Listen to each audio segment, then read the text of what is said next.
of what you are trying to accomplish today or tomorrow is the same thing you were trying to accomplish 20 years ago. You're the same person that you were then. If you lose that little spark that kept you motivated, that little piece, like this is my vocation. I love acting half the time, but there's some downfalls of it. You know, a lot of actors end up with personality identity crisis and conflicts because you have so many characters you're playing. And if you really commit to the characters, you become like a piece of clothing.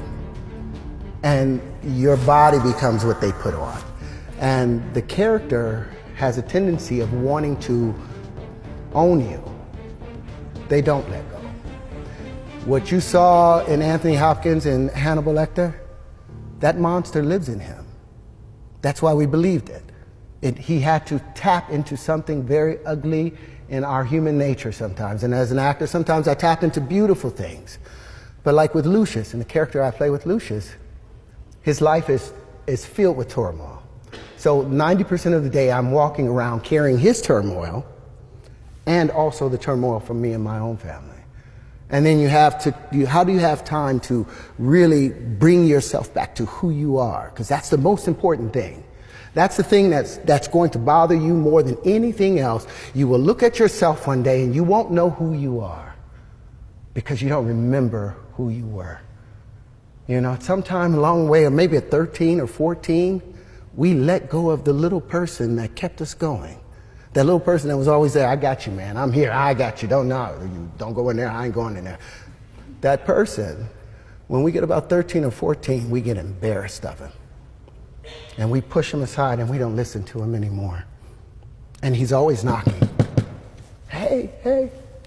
And after so long of a time, maybe 10, 15 years, you don't even know him. You show up at your own door and you don't even know who you are. Your family doesn't know who you are. So it's important, no matter what you do, no matter what challenges you go through, you remember who you are. You may think you've been here for 20 years on this planet, but we know that energy, it is forever. It doesn't die. It continually recycles itself. So you know that you've been a trilobite 350 million years ago, or some part of it. Some parts of you were part of a pterodactyl. Every one of us have been a part of everything in this universe. So if we tap into those things in ourselves and remember those things in ourselves, we have that power. Now, my vocation has been an actor, and I've loved that. I've been able to take care of my family as an actor, but that's never been my passion. I was an actor because it was like Jesus walking on water for tips, because he could do it. That's what he did. It was a natural thing for him. I've always been an empath. I've always been emotionally connected to everything. But the thing that I was most spiritually connected to, that was my driving force, was physics. It was wondering how the universe really came to be. And I fell in love with this thing called the flower of life. You guys know Da Vinci? Do you know what he spent most of his life trying to figure out? Who in here knows the flower of life? Couple? I'm gonna get you something.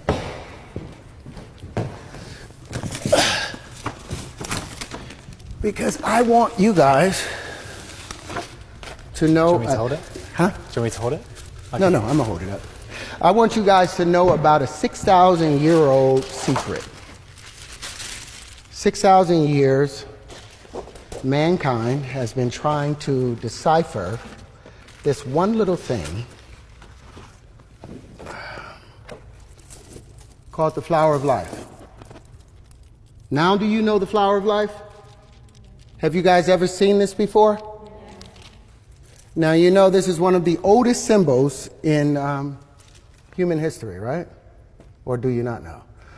This symbol was found in the Temple of Osiris in Egypt, and it had been molecularly burned into the wall. And it's 6,000 years old. This same symbol has been found in the forbidden temples in China, sitting under the fufu dogs, and the foot on it, the flower of life, saying whoever controlled that flower of life controlled the universe.